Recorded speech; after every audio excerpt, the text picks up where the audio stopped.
Final extra double, final daily double plus one. Final call now for your bets. Last call to place your bets. We're only waiting for Diamond Dane and race number 6. Will be ready in just a short while. Handicap race. Category number 8, 1,500 meters is the journey. Diamond Dane.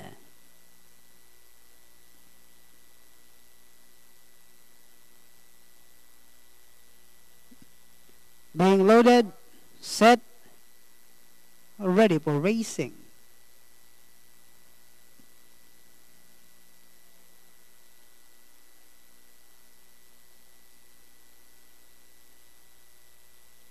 Racing just is started with Cake.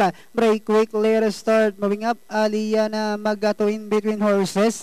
And on the outside comes Diamond Dane, while Red Soldier race the early trailer by about 8 lengths of the leader. And going along for the first turn, we have Cake enjoying a half-length lead. And in second is Magato. Diamond Dane is racing in third.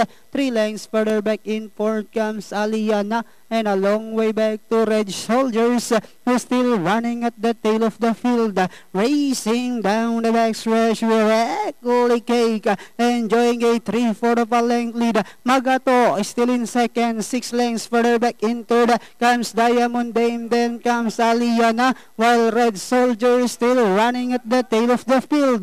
Inside the 3 octavo, Cake enjoying a half-length lead. Magato is on the outside about to throw the challenge. Then 6 lengths back in third comes Diamond Dane. Aliana comes next, while Red Soldier is still racing in less. And Diana entering the home stretch.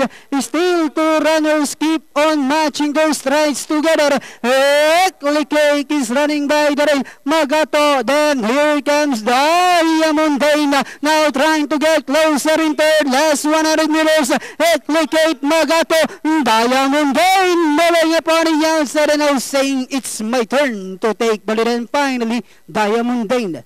Then comes Magato, Cake, Aliana, Red Soldier. Nakapanood. Nakapanood. Itong si Diamond Dane, unofficial winner.